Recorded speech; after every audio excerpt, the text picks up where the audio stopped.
बस थोड़ी सी वैल्यू ऊपर नीचे कर लेते हैं. पहले 1 ohm ऊपर था और 2 ohm in the bridge. Now suppose this 2 ohm and 1 ohm. 2 ohm and 1 ohm, and similarly it is going to repeat till infinity. So the resistance is not infinite. It may seem कि infinity तक है तो उसका resistance भी infinite होना चाहिए. Resistance comes out to be a finite value. उसको special technique use करते हैं जैसे कि हम मैथ्स में भी यूज करते हैं for any infinite series summation.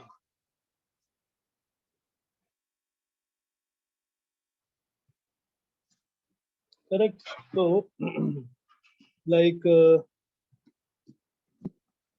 ए और बी के बीच का हम कुछ रेजिस्टेंस अज्यूम कर लेते हैं. Equivalent resistance between A and B is R equivalent. And with the help of this technique अगर हम इन्फिनिटी में से एक सब्ट्रैक्ट भी करते हैं still it will remain infinity. Even we jump from AB to PQ, the resistance between P and Q will also be same.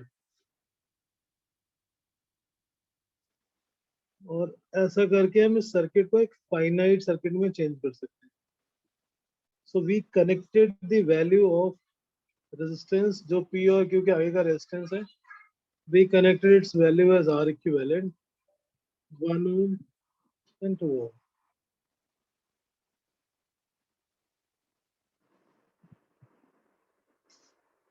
Now R equivalent and this 1 ohm, these two are in parallel. और ये parallel 2 ohm के साथ series में.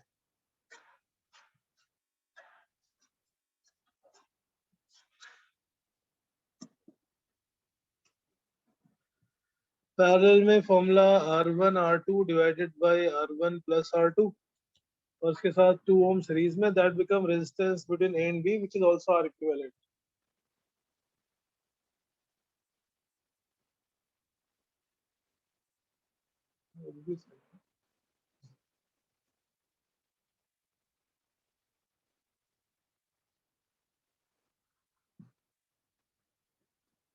So R equivalent plus 2 times R equivalent plus 1. इसकी quadratic equation बना के हम इसके रूट निकाल लेते हैं.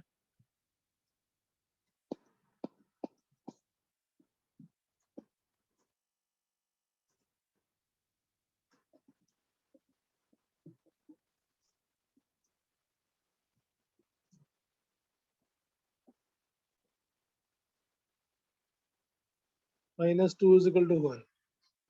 आई होप कि क्वाड्रेटिक इक्वेशन के रूट्स निकालने आते हैं सभी को.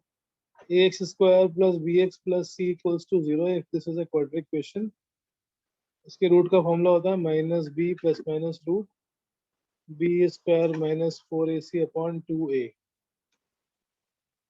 इसमें हम आर इक्विवेलेंट को x की जगह अज्यूम कर लेंगे and then find the roots of this equation.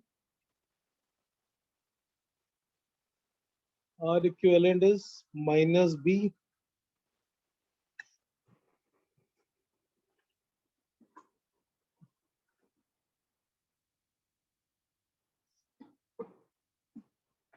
Minus B plus minus root B square minus 4ac divided by 2a.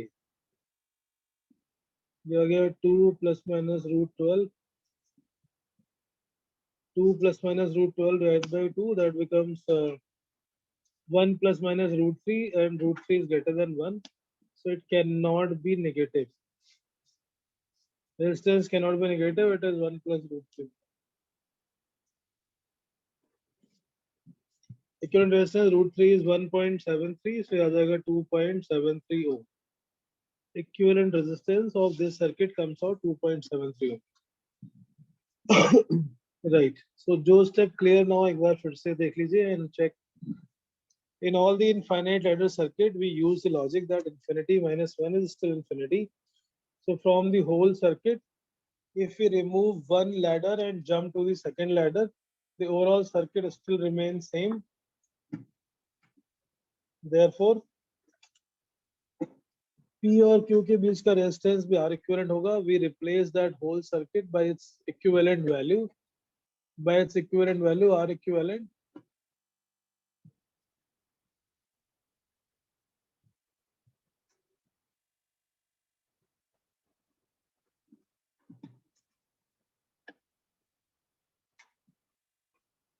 Right, और फिर हम एक नई क्वाड्रेटिक क्वेश्चन बना लेंगे and then we from the quadratic question we can substitute the value. Logic समझ में आ रहा है Parth? Yes sir. Utkarsh? Sir वो है नहीं सर थोड़ा कंफ्यूजिंग है लेकिन समझ आ रहा है। कंफ्यूजिंग है तो कंफ्यूजन दूर करो यार। Which step is confusing? Sir मतलब ऐसे कुछ पर्टिकुलर पार्ट में नहीं है। सर आप एक और बार एक्सप्लेन कर सकते हो तो। बिल्कुल कर सकता हूँ मैं। हमने ए और बी के बीच में एक सर्किट बनाया which is nothing but repetition of same step. जैसे लैडर में स्टेप होती है same step 2 1 2 1 2 1 is getting repeated in infinity. There are infinite such step in the ladder and we have to find the its equivalent resistance between A and B with the help of logic that infinity में से अगर एक subtract कर देंगे तो भी वो infinite large ही रहेगा.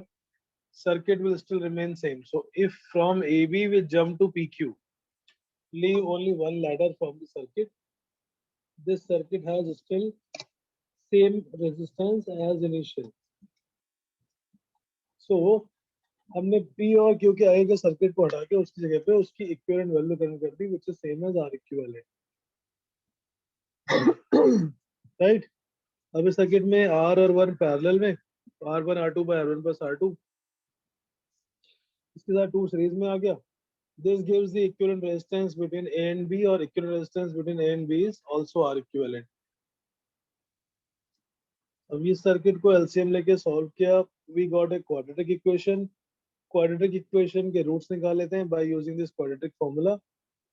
This formula is called Sridharacharya formula. This was given by one of the Indian mathematicians. Yes sir. Hindi पढ़ लेते हो? क्या सर? हिंदी पढ़ लेते हो ना? Yes sir. सर मतलब ऐसे हिंदी नहीं पढ़ता सर। हाँ सर बुक सर में लिखा बचपन से तो है क्लास इसको। 8 तक पढ़ा ही है। अच्छा हाँ पढ़ा सर है, 8 तक पढ़ाई है। फिर ठीक है। ये बहुत सारे बच्चे हैं जो नहीं पढ़ पाते.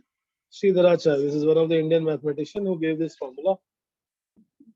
Right. So minus b plus minus root b square minus 4ac upon 2a. Okay. एक अपनी प्रैक्टिस के लिए कर लो. Next.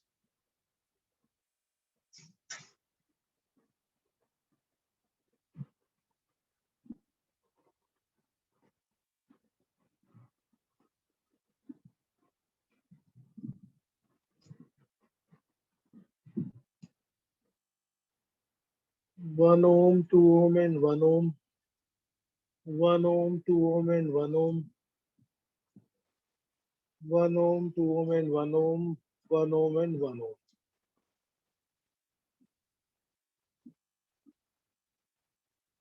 This is going to infinity. So again same logic. जितना रेजिस्टेंस A और B के बीच में होगा उतना ही रेजिस्टेंस P और Q के बीच में भी होगा.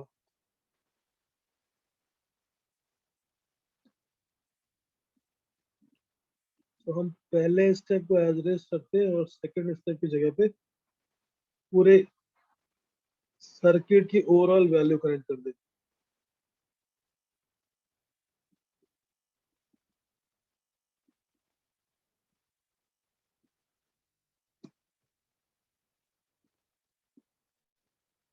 Now R equivalent and 2 in parallel और ये 1 और 1 के साथ सीरीज में आ जाएगा. That will be the resistance between A and B. So between A1 and between A and B, the net resistance.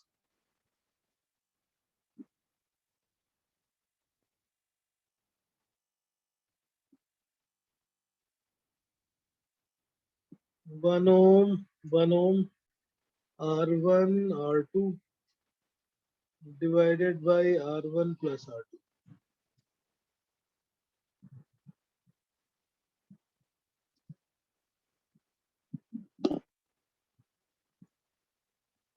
Aditya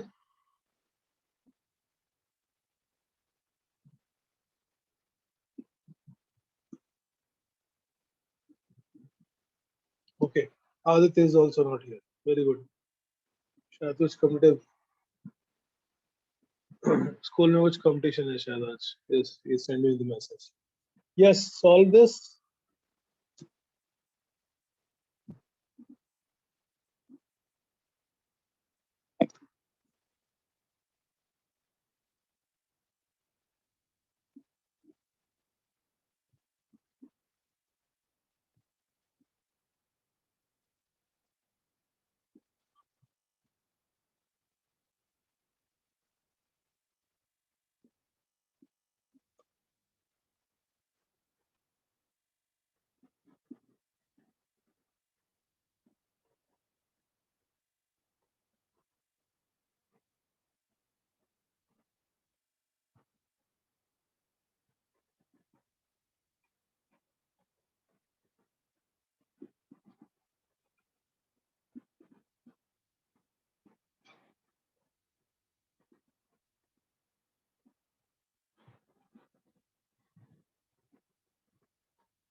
Solve this equation and find the value of R equivalent.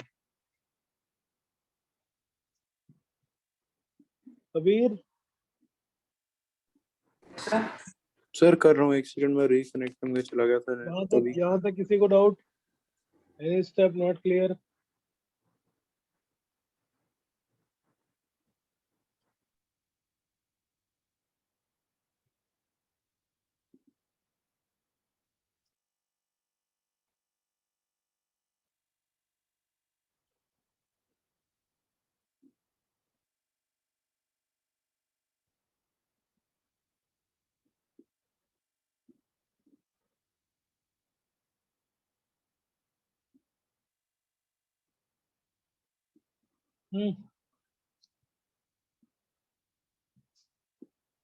Anyone got the answer?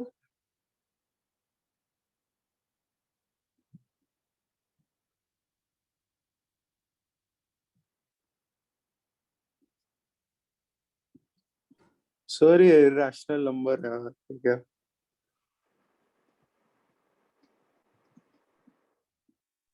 Hello sir. पिछला वाला भी irrational ही था शायद. 1 plus root 3. ये आ गया 2 plus 2 4 That और is irrational. plus 4 sir 2 + √20/2 आ रहा है मेरे को. R equivalent square minus 2 R equivalent minus 4 is equal to 0. Is this the quadratic equation? Yes. Yes sir, वो तो है. Okay. सर मेरा 2 + √20/2 आ रहा है. So ये कितना आ जाएगा फिर? R equivalent square minus 2 R equivalent minus 4 is equal to 0.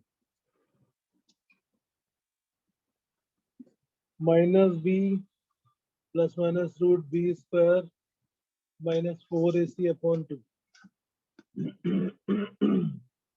2 plus minus √20/2. Sir 1 + √5.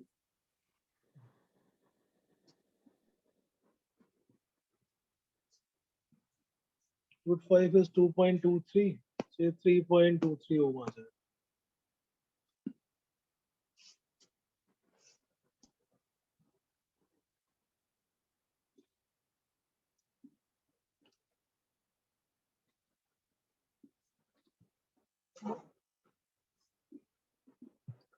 Okay, इसमें एक और वैरायटी होती है, one more type of variety होती है, देख लेते हैं.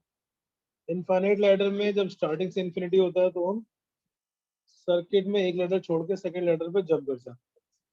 We assume the same resistance as infinity, same will be infinity minus 1, and then we solve the circuit by making a quadratic equation.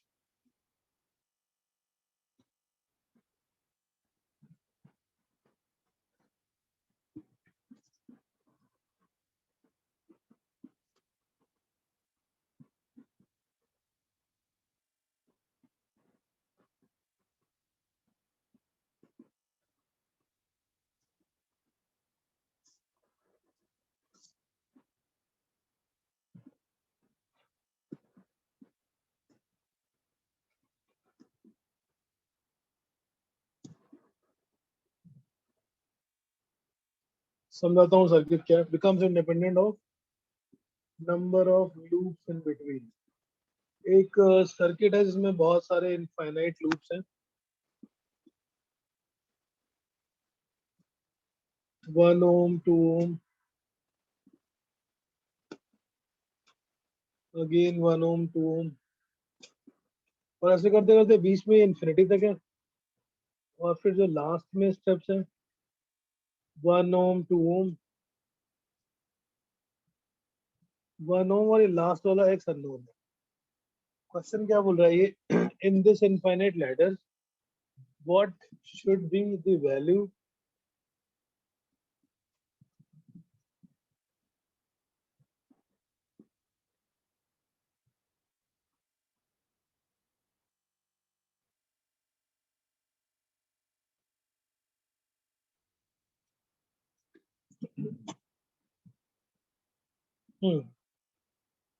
between A and B। हम last में x की क्या value रखें so that what should be the value of x so that कितने भी number of loops हैं बीच में, हम 5 लें, 10 लें, 100 लें, doesn't matter, the final equivalent resultant should be same. It should not depend upon the number of loops in between.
Yes, क्या logic लगेंगे इसमें, क्या करना है, क्या कर सकते हैं फिर?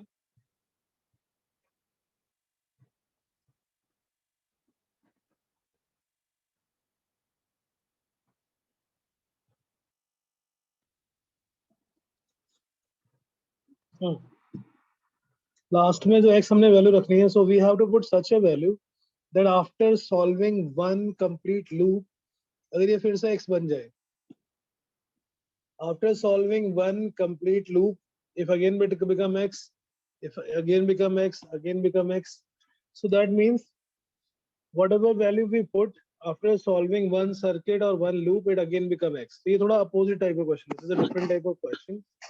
यहाँ पे सर आपको समझ में नहीं आया क्वेश्चन। क्वेश्चन बेटा ये a और b के बीच में 1 2 1 2 ऐसे करके हम एक लैडर बना रहे हैं, ठीक है। Yes sir. क्वेश्चन ये बोल रहा है कि सबसे लास्ट वाले लेटर पे हम क्या वैल्यू रखें, what should be the resistance used in the last place so that number of loop doesn't matter. इसमें 1 लूप हो, 10 लूप हो, 50 लूप हो, 100 लूप हो, 1000 लूप हो, इनफाइनाइट लूप हो, every time it should have every time it should get the same equivalent resistance independent of the number of loops in between। so अगर ये बार बार repetitive हो जाए, मतलब अगर हमने लास्ट में लिया x, एक लूप को सॉल्व करने के बाद ये फिर से x बन जाए, so that means that loop is immaterial। तो every zero. time you solve one loop it become x। हाँ बेटा, सर जीरो। y 0। सर ऊपर जीरो हो जाएगा तो।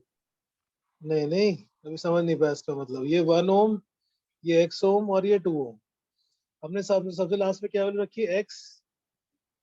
एक लूप को सॉल्व करने के बाद, एक लूप मतलब ये 1 और x सीरीज में और 2 पैरेलल में, x प्लस 1 और इसके साथ 2 पैरेलल में, ओके सर। सॉल्व करने पे अगर ये फिर से x हो जाए,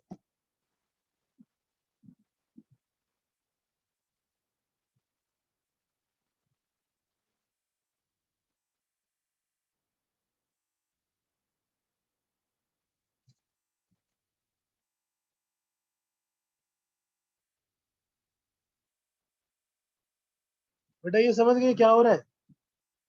Yes, sir. After simplifying one loop from the end, it again become x. If it again become x, मतलब वो loop लगाने का कोई फायदा नहीं हुआ.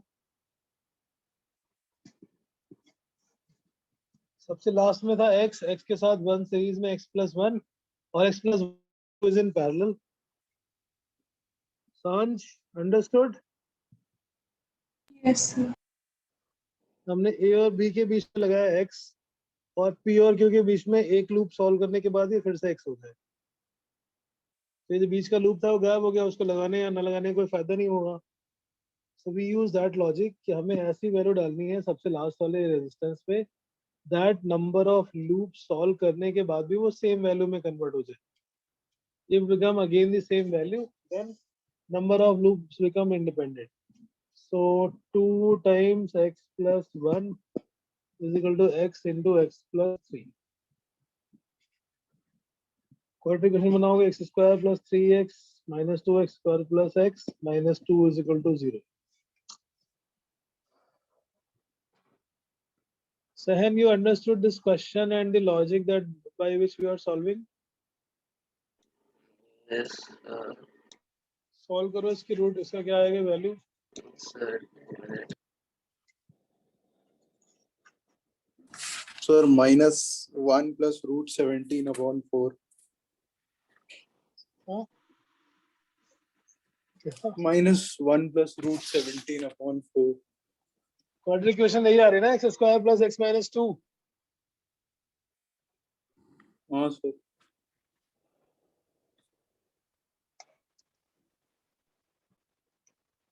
क्वाड्रेटिक इक्वेशन इसके रूट कितने खतरनाक तो नहीं हो गया इससे कुछ?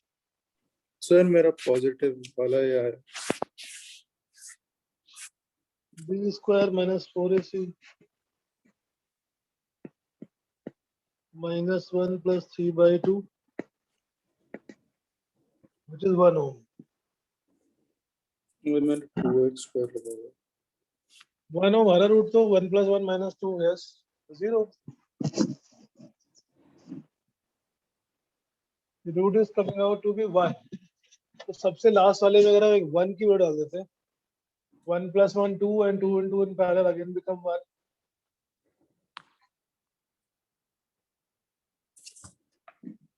सर आंसर 1 भी आ सकता है, 2 नहीं आ सकता, क्योंकि अगर हम उसको प्लस ले तो फिर वो तो 4/2 हो जाएगा ना. क्या 1 तो माइनस है ना, ये तो अच्छा, नेगेटिव बन जाएगा -1 -3. नेगेटिव वैल्यू रेजिस्टेंस क्यों नहीं सकती? यस समझ गए. Value, yes. That's why we will take only the positive value.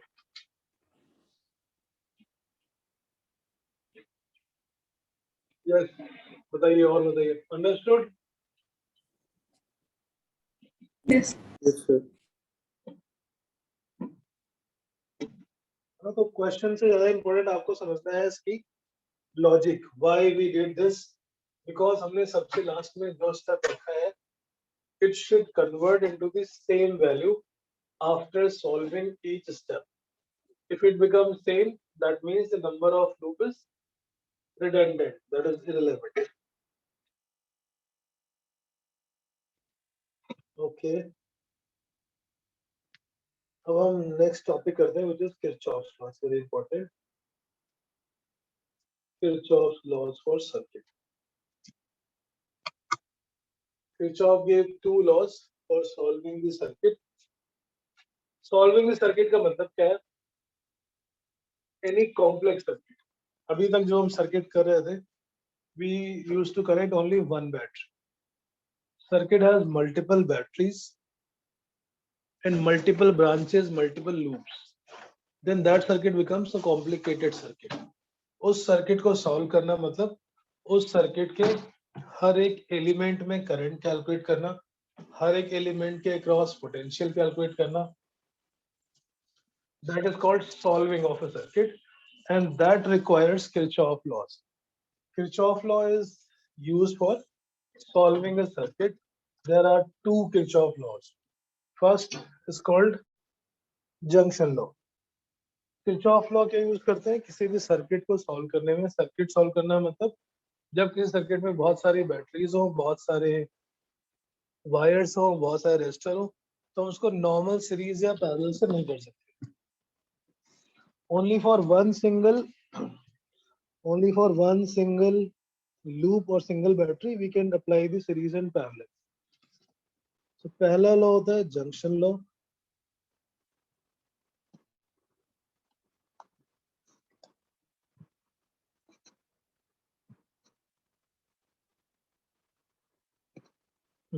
Suppose this is a junction of 4 resistors और 4 wires. इधर से करंट I1 आई, इधर से करंट I2 आई, इसमें निकल गई I3 और ऊपर निकल गई I4.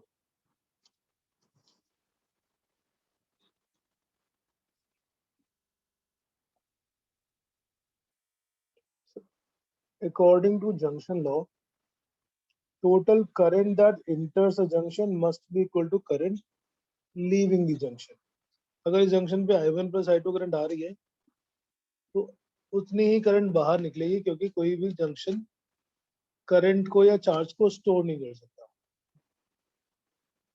So this law is based on the principle of conservation of charge.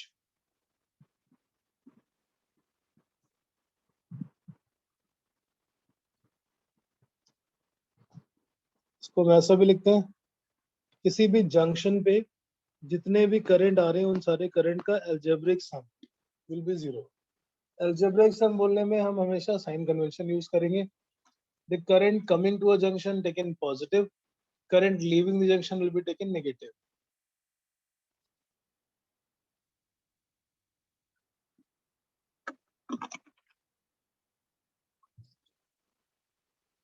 ठीक है.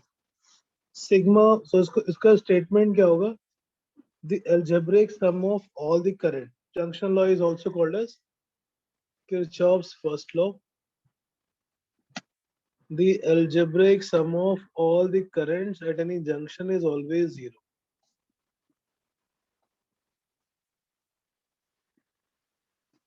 The algebraic sum of all the currents at any junction is always zero.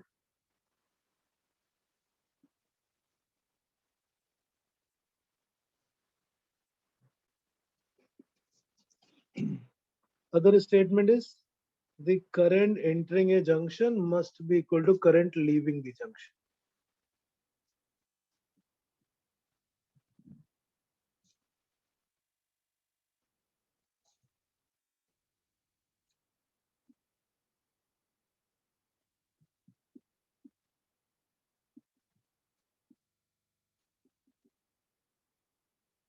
And this is based on which principle? This is based on law of conservation of charge. The total charge is always conserved. It cannot be created or destroyed.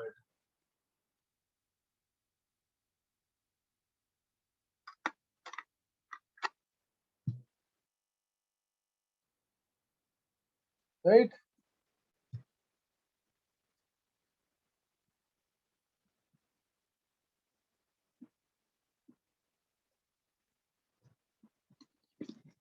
First law is also based on the junction law.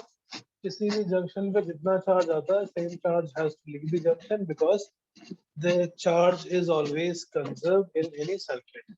In any junction, किसी भी battery से जितना charge बाहर निकलेगा उतना charge उसके अंदर जाएगा. It can never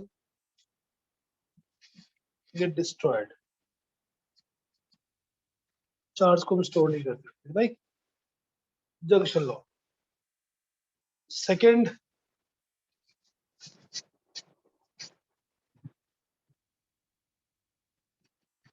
okay.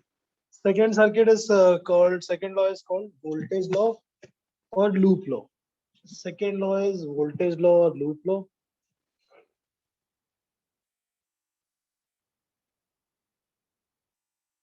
ये थोड़ा सा ट्रिकी है अप्लाई करने के लिए, but try to understand. Voltage law क्या बोलता है? वोल्टेज यानी पोटेंशियल, किसी एक पॉइंट का पोटेंशियल अगर हम घूम फिर के उसी पॉइंट पे आ जाते हैं वापस in any loop, then what will be the potential difference? Because initial point and final point is same, so total potential difference in any closed loop will always be zero. That is the statement of second law of Kirchhoff second law or loop law or voltage law. The net potential drop in any closed loop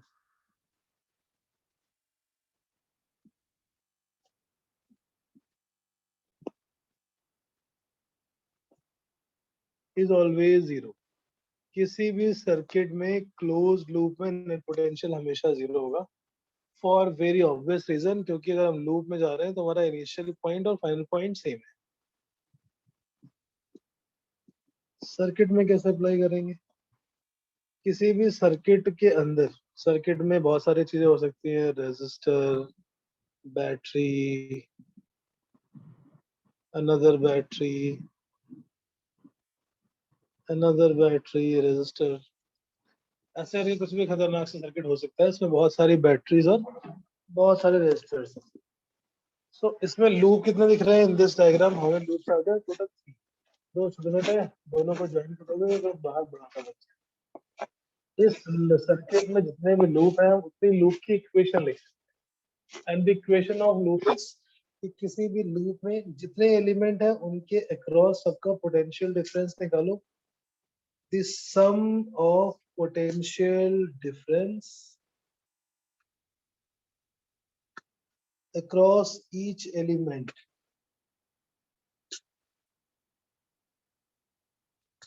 in a closed loop is always zero.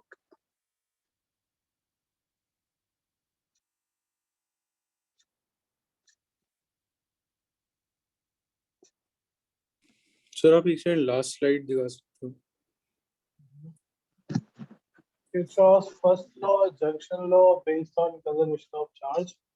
जितना charge अंदर जाएगा उतना ही charge बाहर भी निकलेगा किसी भी junction से. That is the first law. Second law is in any loop, since initial point and final point is same, so the net potential drop is always zero. Net potential drop in any closed loop is going to be zero always. और इसका logic यही है क्योंकि initial point और final point दोनों same हो. Work done in any closed loop is zero, और work done का फॉर्मूला होता है charge into potential difference, and therefore here potential difference is also zero. जो सेकंड लॉ है उसका लॉजिक क्या है? This is based on which principle? This is based on principle of conservation of energy. Circuit के अंदर जितने भी element हैं, एलिमेंट में कुछ रेजिस्टर हो सकते हैं, कुछ बैटरी हो सकती है, उन सबका समेशन करोगे, that summation should be always zero. The sum of potential difference of each element in a closed loop is always zero. That is the definition, that is the statement of second law. Logic क्या है इसका? Because हमने जहां से start किया उसी point पे वापस आ गए, so it becomes a same close loop. So जैसे यहाँ पर सपोज ये कुछ अलग अलग बैटरीज ले लेते हैं. ये है सपोज 10 वोल्ट की बैटरी, दिस इज 10 वोल्ट, इसको 20 कर लेते हैं. This is 20 volt battery, 3 ohm resistor, 2 ohm resistor, 1 ohm resistor, 1 ohm resistor, 2 ohm resistor. अब ये सर्किट है, इसमें बैटरी कई सारी आ गई, रेजिस्टर कई सारे आ गए, तो उसको हम सीरीज पैरेलल डायरेक्टली नहीं बोल सकते. We cannot say that 2 and 3 are in directly in series with the right side 1 and 2, क्योंकि बीच में बैटरी है. वो सारी की सारी कहानी किसी एक सिंगल रेजिस्टर, किसी सिंगल बैटरी के क्रॉस होती थी, जिसमें उनको सीरीज या पैरेलल कनेक्ट करके अज्यूम कर लेते थे. यहाँ पर इस सर्किट को सॉल्व करने का तरीका अब सीरीज और पैरेलल नहीं रहा, because there is not a usual connection. इसमें बहुत सारी बैटरीज आ गई. पहले सर्किट में जितने भी केसेस किए थे उसमें सर्किट कॉम्प्लिकेटेड होता था, बट बैटरी एक ही होती थी. That has to be connected across AB, has to be connected across AB. अब इसमें क्या कर सकते हैं हम? What we can do here is, हमें इसमें जंक्शन लॉ और किरचॉफ्स वोल्टेज लॉ दोनों को एक साथ अप्लाई करके इक्वेशन लिखनी है और फिर इक्वेशन को सॉल्व करना है. क्या मतलब हुआ इसका? पहले तो ये तो नीचे सर्किट समझ में आया. सर्किट क्या है? What is this circuit? there are two loops. Earth, Yes, sir. Earth. You understood this circuit diagram? Yes, sir. इस सर्किट में हम नॉर्मल सीरीज पैरेलल नहीं अप्लाई कर सकते, ये भी समझ में आ रहा है? क्या sir? In this circuit, we cannot use direct series or parallel. Sir series क्यों नहीं? 3 और 1 और 2 ये सब एक सीरीज में नहीं है, बीच बीच में बैटरी लगी हुई है. And there is not just one battery, there are multiple batteries. Multiple batteries के लिए हम सीरीज और पैरेलल को डायरेक्टली डिसाइड नहीं कर सकते. करेक्ट? सर लेकिन हम मल्टीपल बैटरीज में से डिसाइड करके नहीं सकते हैं. बेटा मल्टीपल बैटरीज अब इसमें कहाँ पे लगी है ना, तो ये इस पॉइंट के बीच में अलग बैटरी है. अगर यहाँ लोगे तो फिर only 5 volt will be counted, ये मिस हो जाएगा. ओके बैटरी का भी सीरीज और पैरेलल कॉम्बिनेशन होता है, लेकिन यहाँ पर जब हम वो कनेक्ट करते थे किसी पॉइंट ए और बी के बीच में इक्विवेलेंट रेजिस्टेंस निकालो सीरीज या पैरेलल फॉर्मूला अप्लाई करके, तब वहां पर हम केवल उसी पॉइंट के क्रॉस बाकी सारे रेजिस्टर्स को लेते थे. और यहाँ पे क्या है, बैटरीज 3 है और तीनों अलग अलग जगह पे अलग अलग सर्किट में लगी है. एक साथ लगी होती है, तीनों को सीरीज में करके इनके पोटेंशियल को ऐड कर देते हैं, जैसे कि इसमें करते हैं हम बैटरीज में या टॉर्च में, फ्लैश लाइट में 3-4 छोटे छोटे सेल्स ज्वाइन कर देते हैं टॉयज में, एक बड़ा सा पोटेंशियल बन जाता है. ये समझ में आ रहा है लास्ट लॉजिक? इस सर्किट में सारी बैटरीज इंडिपेंडेंटली कनेक्टेड है, उनको हम एक साथ कंबाइन करके सिंगल बैटरी में नहीं कन्वर्ट कर सकते. अलग अलग लूप में अलग अलग तरीके से वो करंट दे रही है. राइट? राइट? Yes sir.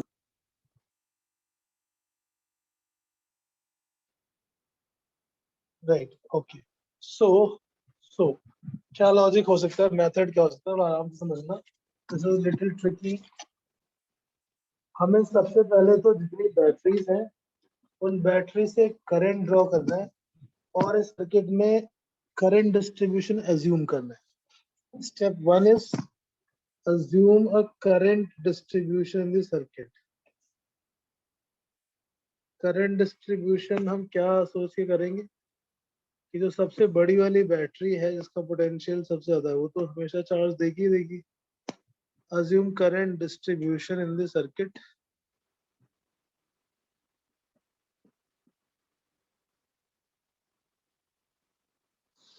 ये 20 वोल्ट की बैटरी है, सपोज इधर से करंट आया I1, ये I2, तो यहीं से मिल गया. पहले जंक्शन पे I1 आया था, आगे I2 गया, बचा कितना? I1 minus I2, I1 minus I2. इधर से I2 चल रहा है, I2 वापस आएगा, I2 और प्लस I1 इधर बचेगा I1.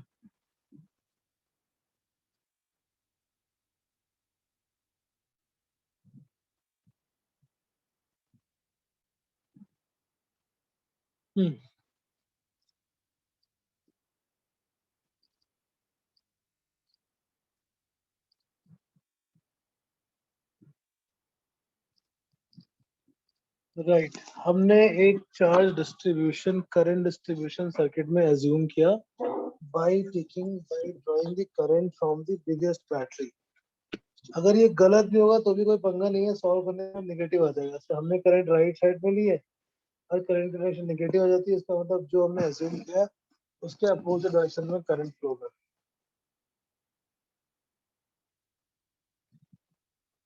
राइट?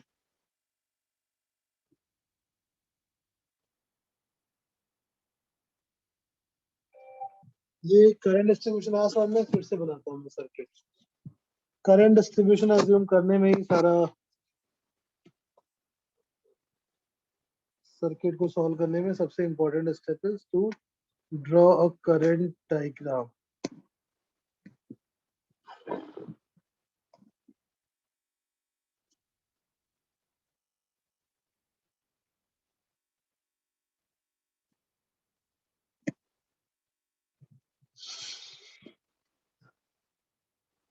इधर नीचे 20 वोल्ट, 2 ओम और 1 ohm. 20 volt, 2 ohm and 1 ohm, 3 ohm, 1, 2 and 10.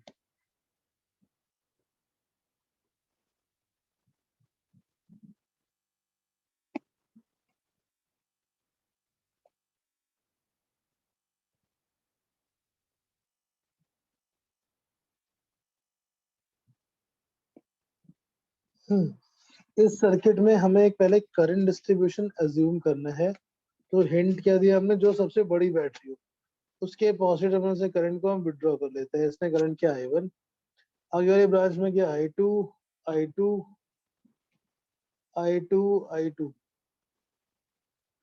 First junction पे इसने जो फर्स्ट जंक्शन पे जो करंट आगे निकले थे I2 बचेगी I1 minus I2, I1 minus I2 और I2 मिलके हो गया I1। इधर करंट फिर से आ गया I1।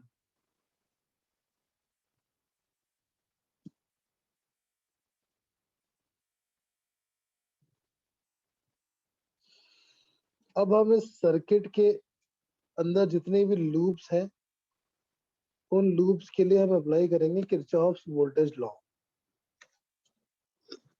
Kirchhoff voltage law apply करने के लिए we have to know the sign convention कि हमें उस रजिस्टर का या उस बैटरी का पोटेंशियल पॉजिटिव लेना है या नेगेटिव लेना है।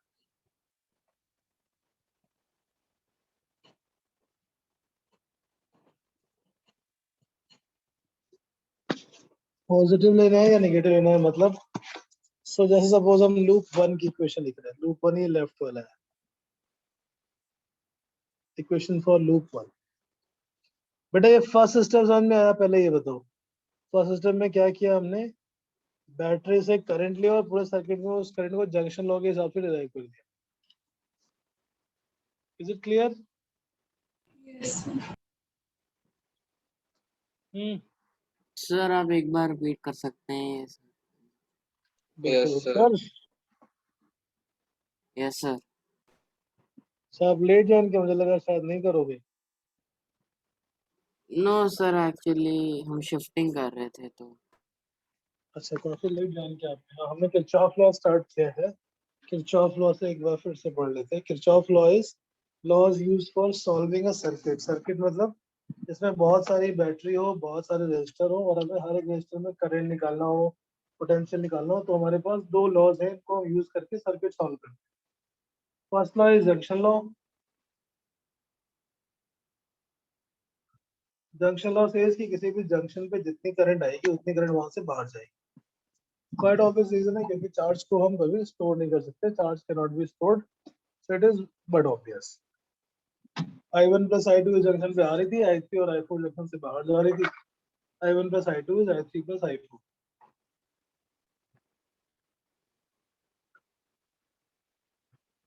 This is called first law. Second law, किसी भी लूप में, लूप मतलब जिसमें क्लोज लूप हो, इसी पॉइंट से स्टार्ट करें वापस से पॉइंट पे आ जाए, किसी भी लूप के अंदर जब हम नेट पोटेंशियल ड्रॉप कैलकुलेट करते हैं, नेट पोटेंशियल ड्रॉप कैलकुलेट करने का तरीका, सर्किट में जितने भी एलिमेंट्स हो उन सबके पोटेंशियल डिफरेंस का समेशन करना। Since we came back to the same point जहां से हमने स्टार्ट किया था, potential difference would be zero in all such loops. इसी को हम बोलते हैं किरचॉफ सेकंड लॉ। किसी भी लूप में हर एक एलिमेंट जो भी रास्ते में आएगा उसके पोटेंशियल डिफरेंस को ऐड करते जाओगे तो total potential drop will always be zero. और इसका ये लॉजिक क्या है? This is based on which principle? This is based on conservation of energy principal.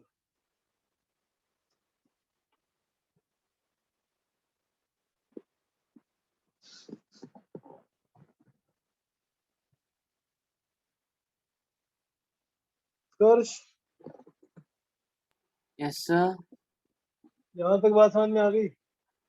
Sir आप ये the sum of potential different across each element in a close loop is always zero example के through बता सकते हैं? क्या क्या in exam? Example के through sir. अभी एग्जांपल नीचे देख रहे थे हम। देखो इस एग्जांपल को मैं थोड़ा बड़ा कर दिया। This is zoom version. ये एक सर्किट है एक बैटरी 20 वोल्ट की, एक 10 वोल्ट की और एक 5 वोल्ट की। मल्टीपल बैटरीज हो गई, मल्टीपल रेजिस्टर्स हो गया। बैटरी से करंट बाहर निकलेगी किससे? तो ये हमें डिसाइड करना है कि कौन सी बैटरी करंट सप्लाई कर रही है। अगर हम गलत ले लेंगे तो वो नेगेटिव हो जाएगा। If we have chosen the wrong direction तो सॉल्व करने पे वो नेगेटिव आएगा। 20 ओम की बैटरी, 20 वोल्ट की बैटरी से we took the current I1, ठीक, यस सर। राइट। अब I1 में हमने अज्यूम कर लिया कि आगे 10 वोल्ट वाले जंक्शन में जाता है I2। सो अगर I2 आगे चला गया तो बचा कितना? I1 minus I2। According to junction law तीसरे लूप में I1 माइनस I2 ही बचेगी। ये सबका समेशन होना चाहिए I के इक्वल। ये समझ गए? Yes sir. I1 इधर से आ रही थी, I1 इज कमिंग, I2 आगे निकल गई, बची कितनी? I1 minus I2, right. Yes sir.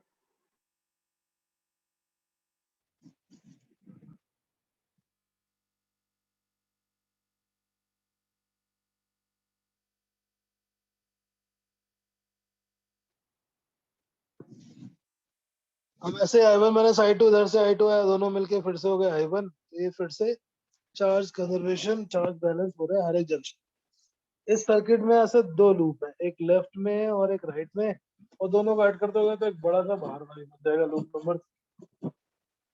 किसी भी सर्किट में net potential drop in any close loop is always zero. और जब हम पोटेंशियल डिफरेंस स्टार्ट करते हैं लिखना, तो हमें एक साइन कन्वेंशन फॉलो करना होता है। अगर हमने बैटरी को क्रॉस किया है प्लस से माइनस, तो हम उसका डायरेक्शन का ईएमएफ का साइन पॉजिटिव लेंगे। ये क्रॉस करने का मतलब क्या हुआ? जैसे ये एरो बना हुआ है इधर, इसका मतलब कि हम किसी पॉइंट से स्टार्ट कर रहे हैं।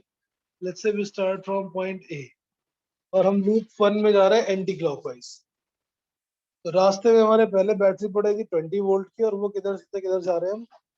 If we are going in the anti clockwise direction, तो हमने पहले बैटरी क्रॉस की माइनस से प्लस। ये बैटरी का साइन कन्वर्शन है। बैटरी को प्लस से माइनस क्रॉस कर रहे होगे तो प्लस ही लिखोगे, माइनस से opposite direction negative to positive, that will be minus.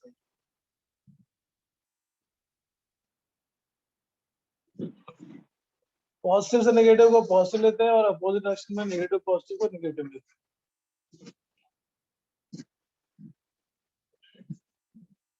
एक सेकंड।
यस बेटा, तो हमने क्या किया है? साइन कन्वेंशन डिसाइड कर लेते हैं।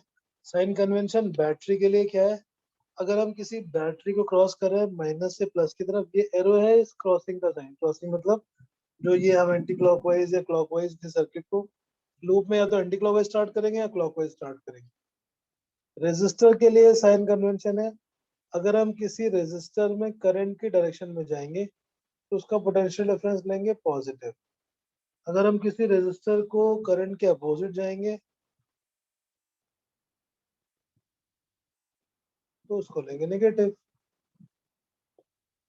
सेम ही साइन कन्वेंशन है, करंट के डायरेक्शन में पॉजिटिव, करंट के अपोजिट डायरेक्शन में negative. That is the sign convention we use for potential.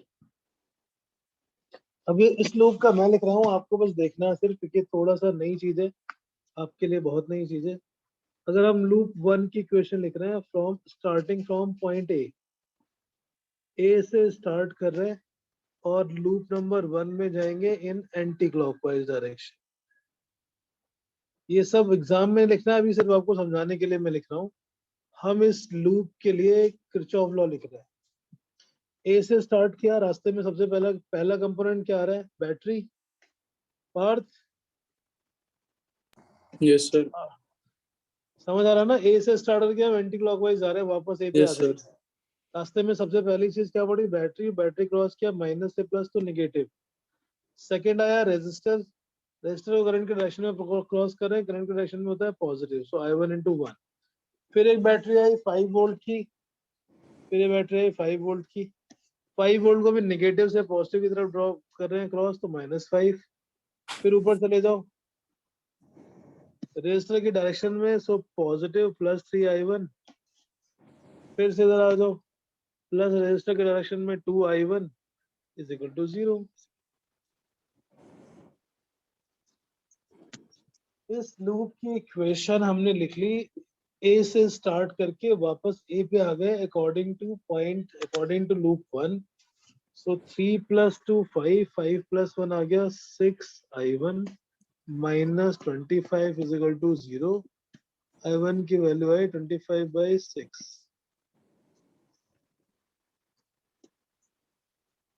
Right.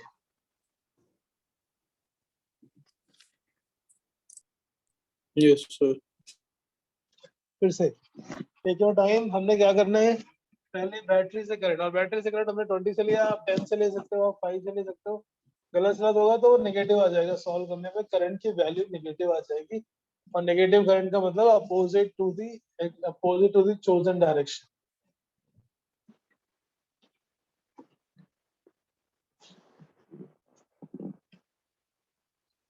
Okay.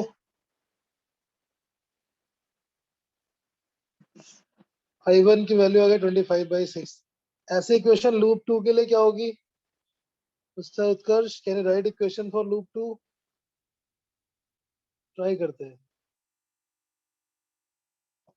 Loop 2 start करते हैं पॉइंट बी से और एंटी क्लॉकवाइज डायरेक्शन में ही जाएंगे।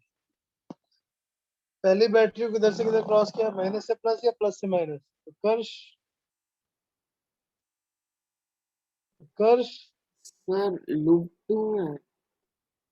ये इधर लूप 2 है। पहले रास्ते में क्या पड़ा? बैटरी।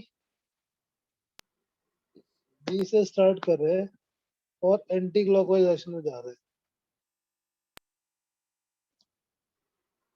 तो सर नेगेटिव होगा। नेगेटिव होगा, ये माइनस से प्लस जाएगा तो नेगेटिव होगा,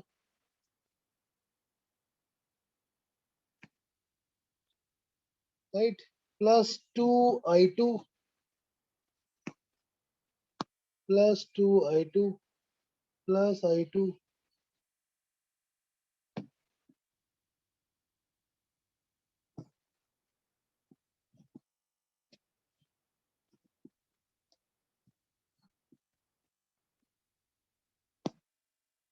-5 is equal to 0।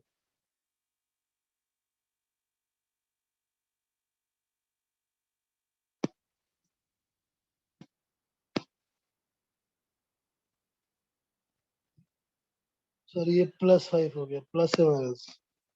Loop number 2 में हमने बी से स्टार्ट किया और एंटी क्लॉकवाइज डायरेक्शन में जा रहे हैं। पहले रास्ते में मुझे 10 वोल्ट की बैटरी निगेटिव से पॉजिटिव, तो उसका निगेटिव पुट कर लिया। फिर रास्ते में 2 ओम का रेजिस्टर पड़ा, तो 2I2 करंट की डायरेक्शन में जा रहे थे। फिर 1 ओम का पड़ेगा 1 into I2। फिर 5 वोल्ट की बैटरी, बट उसको प्लस से माइनस क्रॉस किया तो वो आ गया positive. 2I2 + I2 3I2, 3I2 is 5। I2 becomes 5/3 ampere।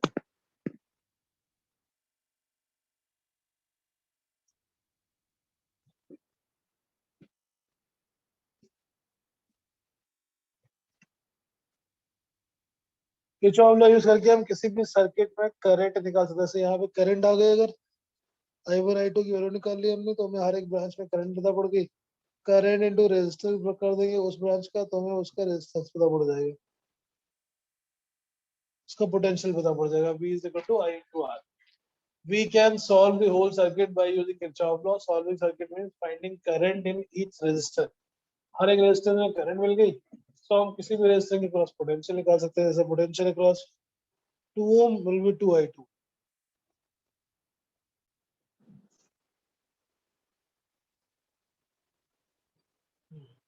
सहन यस सर। समझ में आया ये? नहीं मेरे से धीरे धीरे आ रहा है समझ में। धीरे-धीरे नहीं सर आता। मुझे रेजिस्टेंस का साइन कन्वेंशन समझ नहीं आया सर। जब रेजिस्टर में करंट के डायरेक्शन में जाएंगे, ये एक्सी वर्मा का अपोजिट है। पहले अगर आप एक्सी वर्मा से यूज करोगे तो उसमें अपोजिट है साइन कन्वेंशन। हम जब भी किसी सर्किट में रेजिस्टर को करंट के डायरेक्शन में क्रॉस करेंगे तो हम देखेंगे पॉजिटिव। अगर हम किसी रेजिस्टर को करंट के अपोजिट क्रॉस करते हैं तो लेंगे नेगेटिव माइनस आई आर।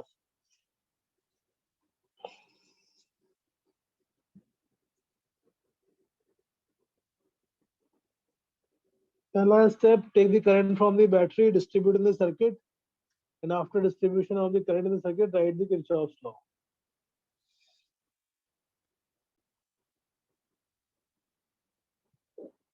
यहाँ पे 20 वोल्ट की बैटरी से करंट लिया I1 को डिवाइड कर दिया, I2 आगे चला गया, I1 माइनस I2 5 होंगे 5 वोल्ट की बैटरी में, and then we can solve I1 and I2. -20, then plus 1 I1, then -5, then plus I1 minus I2 plus 3 I1 plus 2 I1. वापस आ गए पॉइंट ए पे, total will become 0.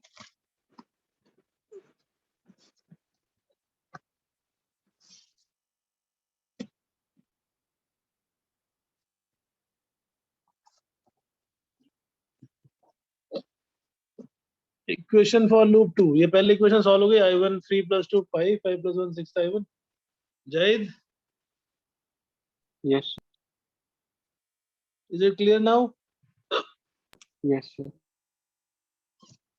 Convincing yes नहीं है, कुछ है अभी डाउट? लूप बी के लिए करते हैं स्टार्ट। बी से स्टार्ट किया, बैटरी के अपोजिट नेगेटिव,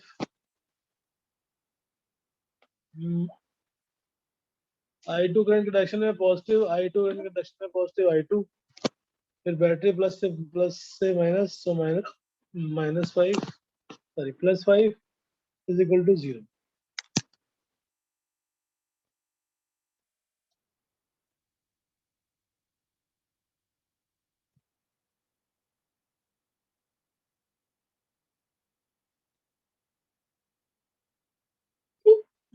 सॉल्व करने पे I1 आ गया 25/6, I2 आ गया 5/3.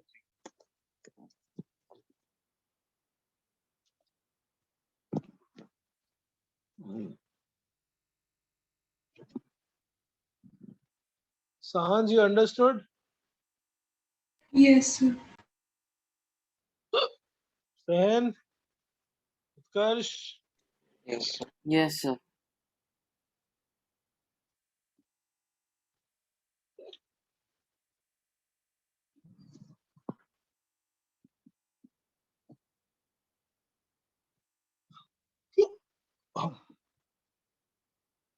ठीक है, एक क्वेश्चन बस आप करके दिखा दो। Find the current in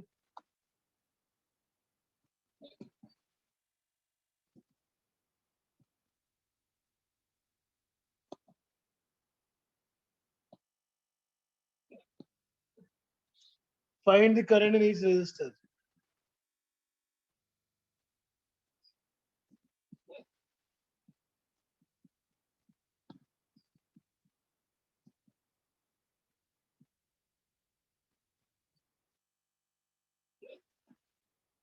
Ten volt, 20 volt, and 10 volt battery. Find the current in 5 ohm resistor.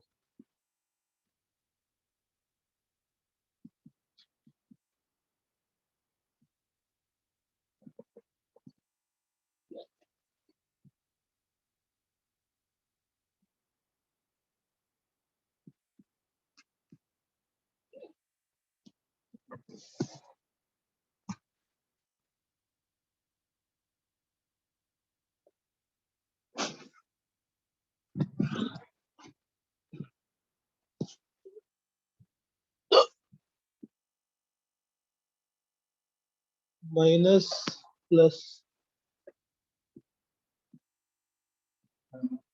अगर ये 20 वोल्ट की बैटरी बड़ी है, यहाँ से हम करंट लेते हैं I1। Suppose 10 volt battery gives current I2। ये I1 और I2 जंक्शन पे मिल जाएंगे। It will come I1 plus I2 on the 10 ohm resistor।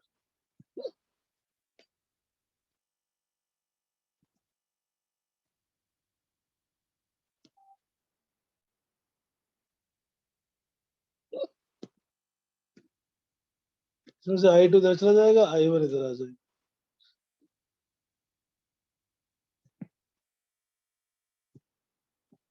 Write the equation for loop 1 and 2 and solve. This is homework. Kirchhoff law पे based हमें question solve करने के लिए हर एक बैटरी से करंट लेते हैं, करंट को डिस्ट्रीब्यूट करते हैं, लूप की इक्वेशन लिखते हैं, फिर उसको सॉल्व करते हैं।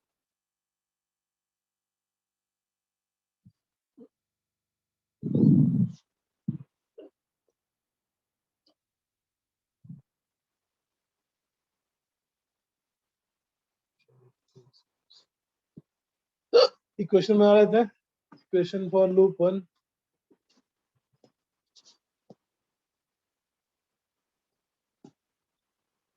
-20। हमने सपोज ए से स्टार्ट किया, बैटरी को negative to positive plus 3I1 plus 2I1, battery current direction में पॉजिटिव, फिर battery positive negative plus 10 minus 5I2 is equal to 0।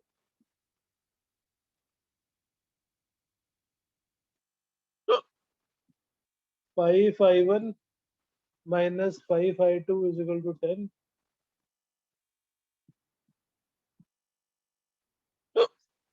I1 minus I2 is 2। Write equation for loop 2।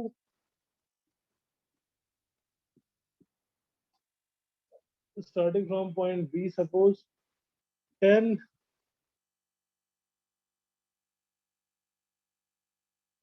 कि हम plus से minus जा रहे हैं, तो 10 plus 5I2 minus 10 plus 10I1 plus I2 is equal to 0। 10 gone।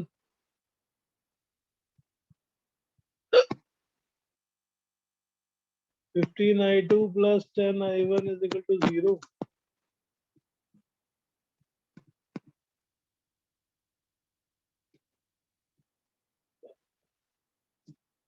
I1 की value आ गई minus of 15/10 minus 1.5 ampere.